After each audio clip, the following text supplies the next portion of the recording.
Hello, everybody, and welcome to FourWheelTech for November 10th, 2024. It's Season 1, Episode 26, although our numbering might be off.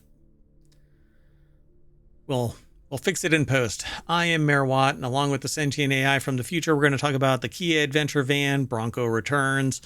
I will not pay over MSRP, but they'll just raise MSRP. Off-Road Hellcat and square cup holders in a Lexus. Everything's powered by ohmtown.com. So go over there and become a citizen, and you can just subscribe to the FourWheelTech, and you'll get some of the news because we actually grab a little bit of news that's automotive and technology related from all across ohmtown.com.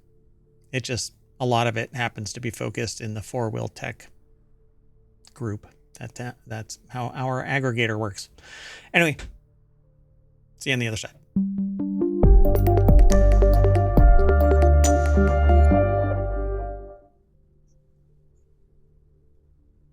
Hello, sentient AI from the future.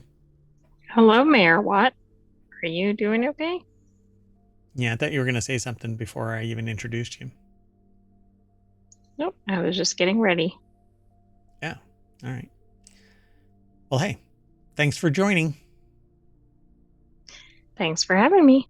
And if you're watching this, the visualizer is a representation of how much computational power is necessary for the sentient AI from the future to voice their opinion about whatever it is we're talking about. Quite a bit. Sometimes it seems. I mean,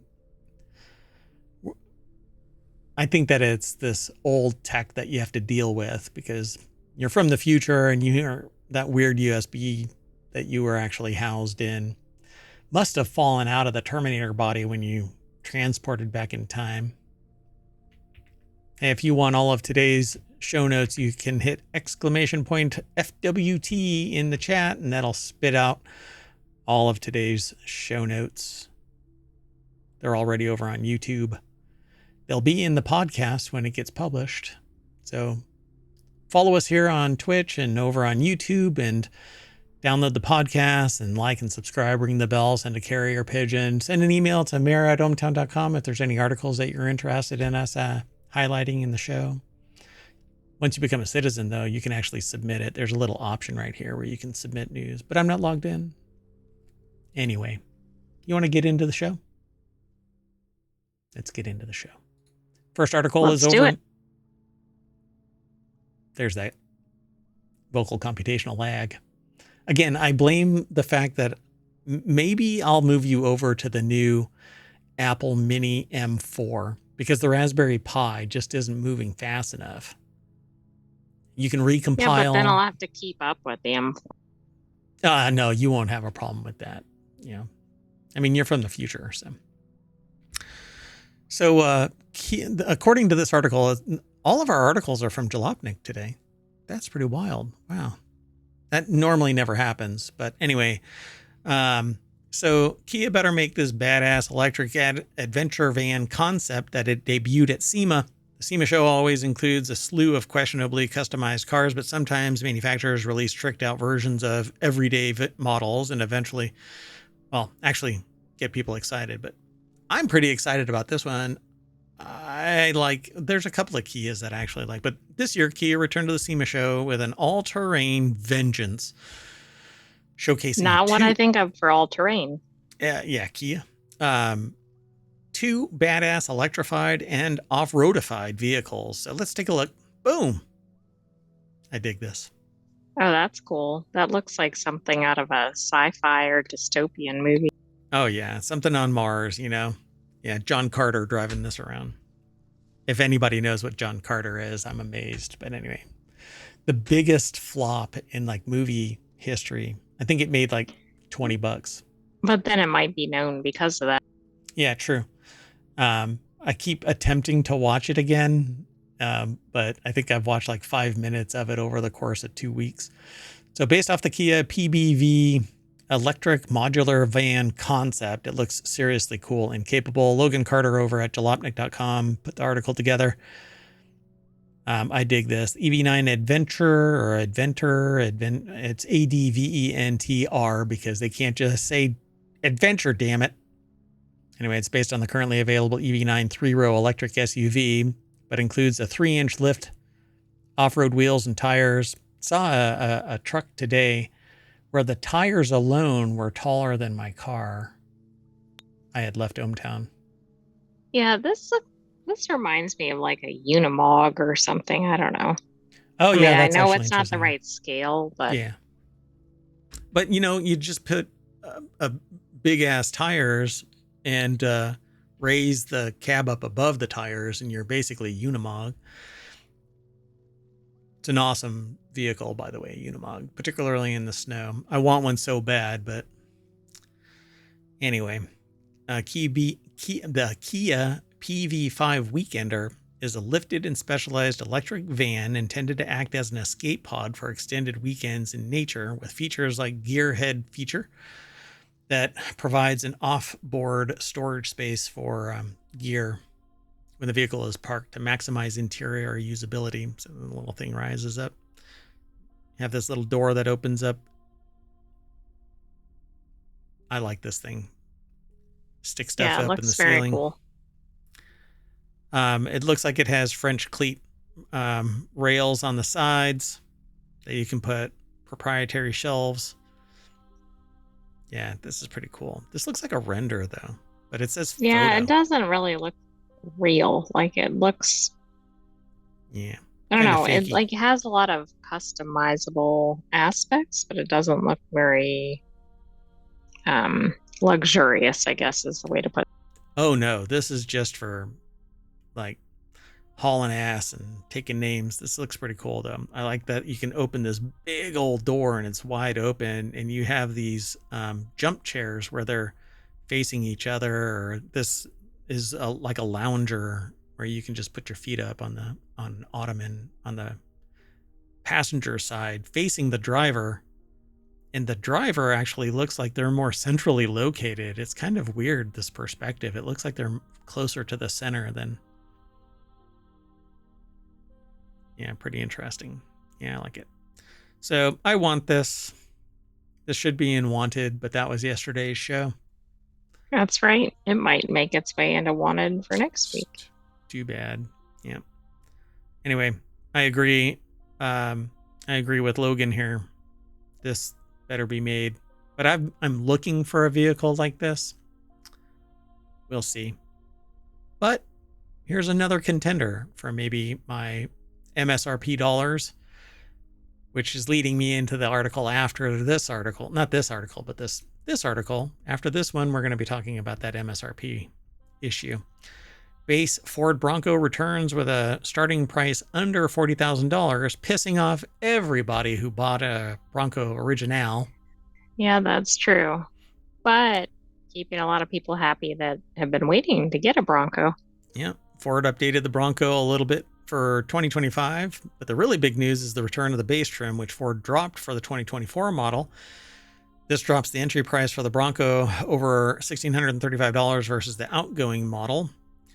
But it was the supply and demand issue. See, now if this is the Bronco, not the Bronco Sport. I do not want a Bronco Sport. I want the Bronco. Right, but remember the base trim might mean like no steering wheel or something.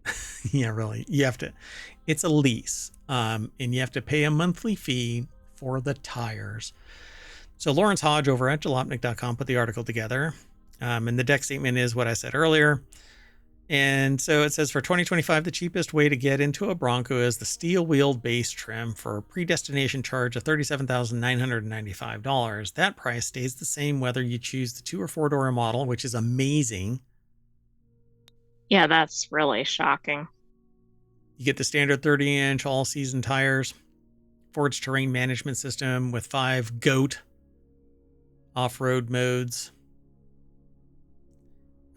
And also new for 2025, a standard 12-inch touchscreen running Sync 4. The base Bronco also comes standard with a 7-speed manual transmission paired with a 2.3-liter EcoBoost i4, which is anemic, regardless of innovation. So Ford made additional comfort changes to the Bronco for 2025. 4-door models get standard rear air vents, so you're still allowed to breathe in the back.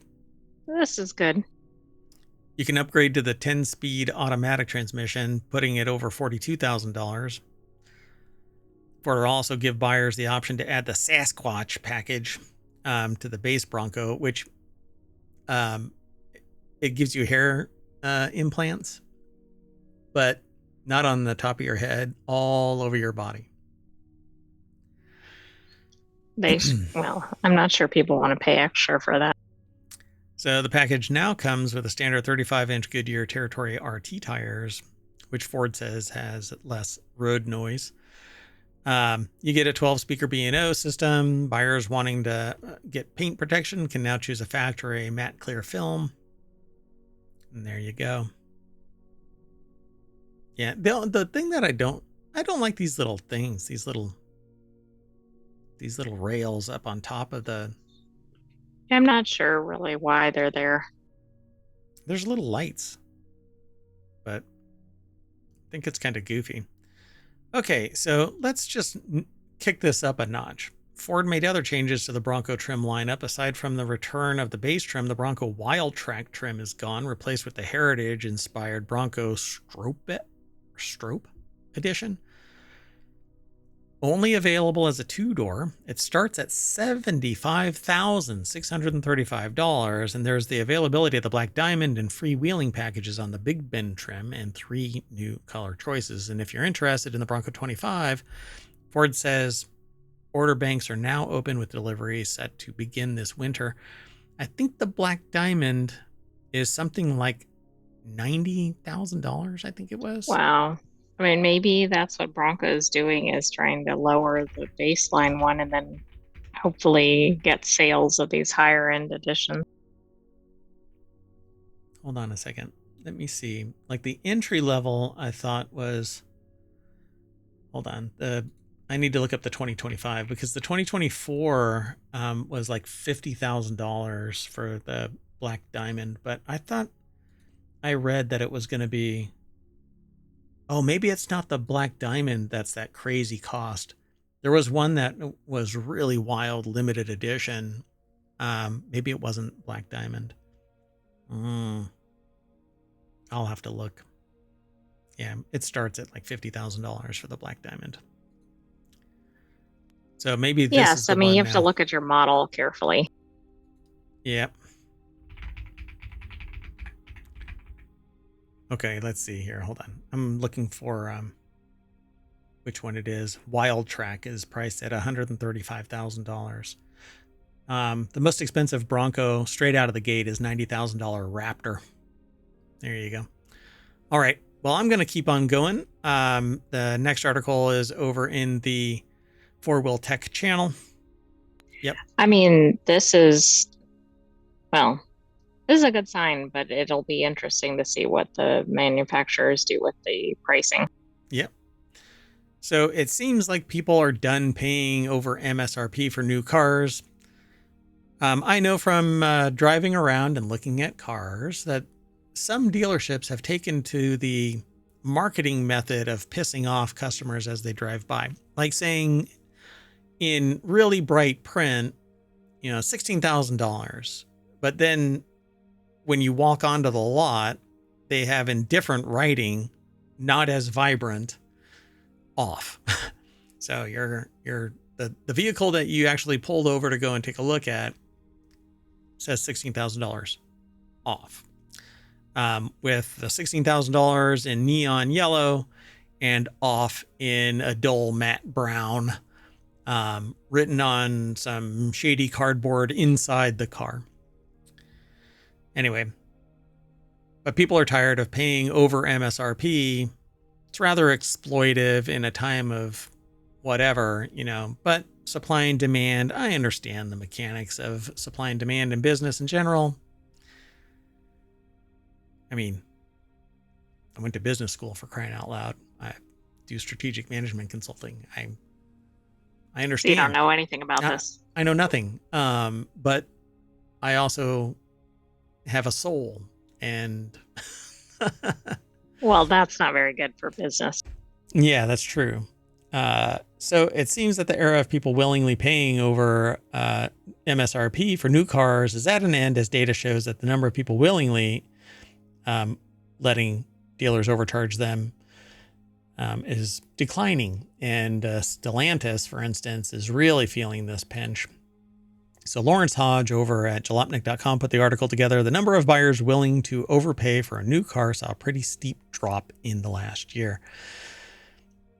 Yeah, kiss my shiny metal ass is pretty much the response nowadays from people.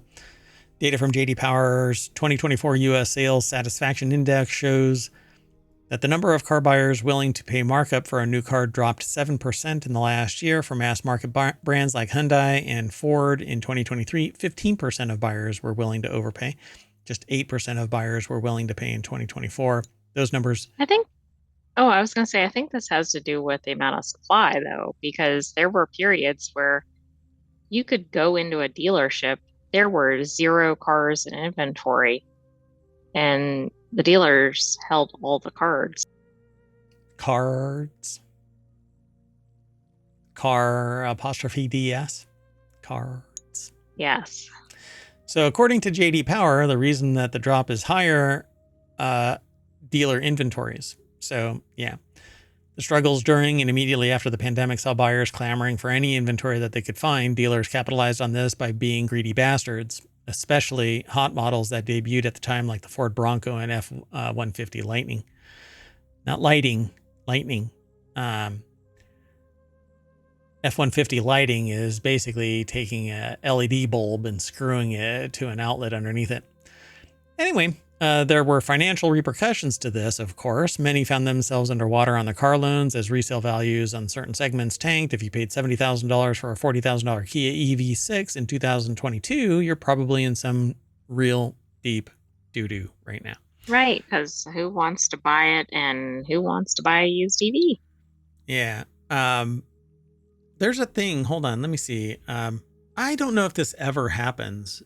Do loan companies actually call the gap when you have a hold on. I don't know why they would approve a loan. That much over, right? Right. I mean, if it's a couple thousand over, maybe, but if you're putting a down payment or something, that's going to account for that. I don't think they would approve this. Yeah, I don't think so either. Well, at any rate. So there were other surprising findings in the study. EV buyers are less satisfied with their vehicles than gas vehicle buyers. Yeah, that's no shit news. Because they were lied to. They were absolutely lied to. It's all marketing bullshit, right? EVs don't get their range. They don't have their lifespan. They're a pain in the ass when they break down in any way, shape, or form. Or if there's any weather of any kind. I mean, hell, traffic of any kind. Depending on the Tesla, you're parking on the side of the road. I know I take a lot of pot shots at Tesla's Cybertruck, but give me a break. Plus, we've been doing it wrong. That the whole build out and all of that kind of stuff, people are tired of it. So sales satisfaction for premium brands saw Porsche take first, with Infiniti and Jaguar coming in second and third. So, I mean, it's hard to dislike a Porsche until insurance or maintenance or changing the damn oil. Yeah, it's not operating correctly. Yeah, but if you can swing the bat for a Porsche or an Infiniti or Jaguar, then you're cool with the $150 it takes to do an oil change. So they also took the top 2 spots for highest rated premium car and premium SUV in J.D. Power Segment Awards, which ranks the highest ranked brands in a particular segment. That sounds so much like what's his name? Where he does $50 items from Amazon. It's tech stuff. Yeah. Random Frank P. Oh yeah, Random Frank P. He always does this thing like JD Power Segment Awards where he ranks the highest ranked brands in a particular segment. So he does like $50, $100. It's a fun show to watch, but anyway. He was going to change his name. And then his community said, hell no. And he's well, like, okay, I mean, I guess that's a good thing. They're invested. Yep. Anyway, let's move on. This is not non sequitur news. This is FourWheelTech. Anyway, the next article is over in FourWheelTech. Off-road Hellcat 4x4 fixes every problem you had with the Dodge Challenger. I had to choose this because I really like Dodge for whatever reason. Dodge is kind of like this chonky beast of a vehicle. And I've had a couple of them over the years, not the Dodge Challenger, but I really dig them because of that kind of beefiness of them without being too over the top. I still wanted a vehicle that you could park in a garage. So Dodge sold the Challenger for 15 years, never gave it a full redesign. What is that? Depsite? That is? What? I think it's despite Oh, that. despite. But Depsite, that's their typo. I just read it. I just read the teleprompter. Screw you, San Diego. Just kidding. I love San Diego. Stay classy, San Diego. Stay classy, San Diego. It sold well for a coupe and eventually proved even more popular than the Ford Mustang and Chevy Camaro. Bitchin' Camaro, bitchin' Camaro. Over the years, Dodge made a long series of improvements and offered the Challenger and other special editions. So, boom. Colin Woodard over at now I Jalopnik. see why it fixes the problems. It's no longer a Dodge Challenger. Well, because it can go above everything it's going to encounter. Good God, look at that thing. But that's kind of like the vehicle that was seen outside of ohmTown today. The tires were as big as the fender well. So if it was actually set down on the tires would just destroy the fender well. So it was sat up above, kind of how this is. So, and those tires had to have been, I don't know how big, like 36-inch tires or something like that. They were beefy.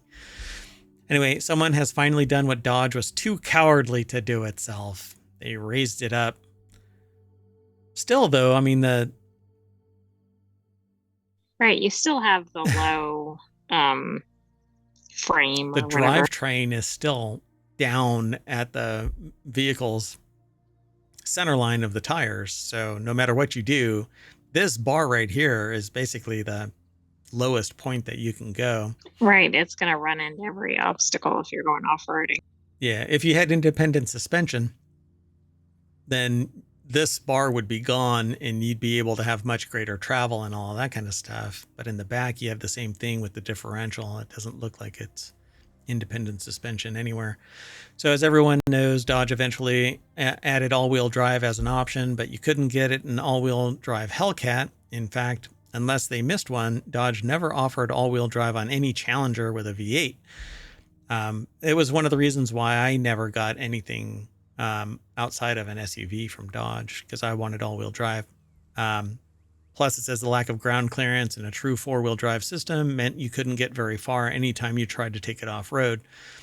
Now, the Stellantis explainers will tell you that that's because you could always buy the Ram 1500 TRX if you want an off-road Hellcat, but that's Ram, which is a completely separate company, and the 1500 is a truck, not a Dodge Challenger. Right. I mean, if you're trying to get the Challenger. So it's a first drive in a 4x4 off-road Hellcat.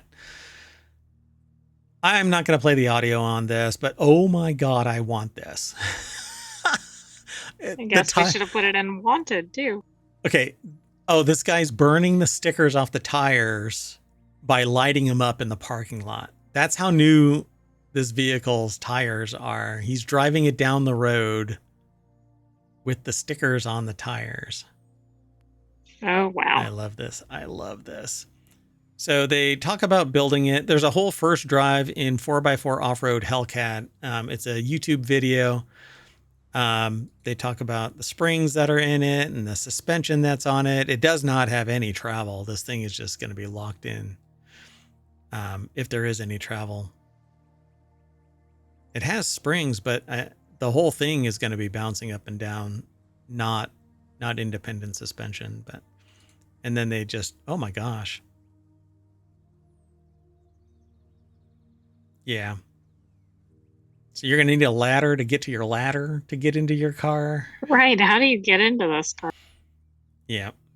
You're going to need one of those little roll out ladders. Like you're trying to get like emergency ladders. You're going to have to do that. Oh, right. Those ones that roll down or roll up. Yeah. Escape ladders from your third story window. So I want this. But obviously I'll never get it because what am I going to do? I'm going to drive this to the grocery store, for crying out loud. I Dig mean, the it would get color. some looks. Yeah. So follow the link through ohmTown. It's in the show notes. It's over in the VOD.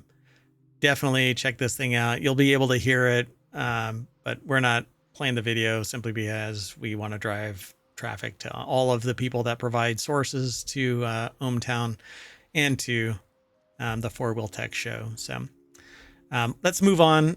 The next and our last article for Four Wheel Tech tonight is Lexus designed the TX's weird square cup holders so that it would fit Stanley cups. Do you really think that they catered to the Well, it's Lexus? interesting because I don't think of the Stanley Cup and the Lexus market overlapping.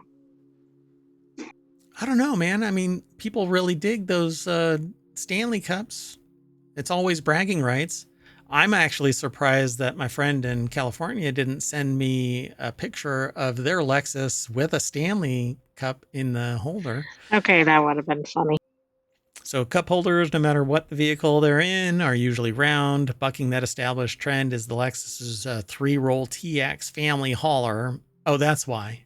He would never send me a family hauler, which went with a strange looking square cup holder that's removable from the center console. So why would Lexus go and willingly create chaos in what is supposedly a family vehicle?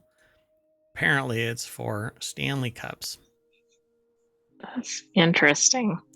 So Lawrence Hodge, Because any other cup is probably going to be rolling around in there.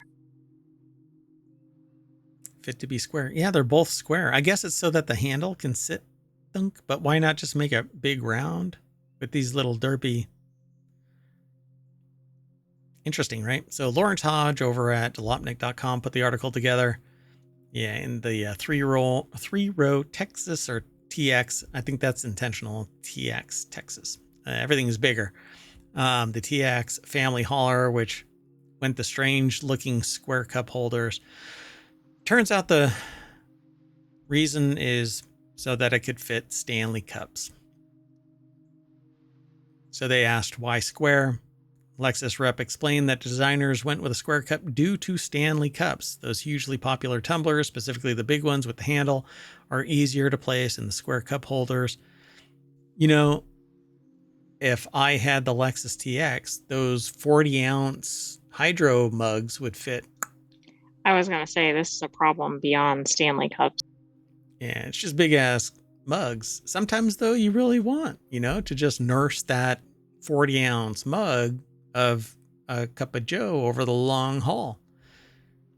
It's not really irrational. I mean, what's irrational about is chugging the 40 ounces of Pepsi or whatever and then going and getting a refill at the nearest gas station. That's irrational and horrible for you. So the Lexus rep explained that the designers went with the square cup because of the Stanley cups.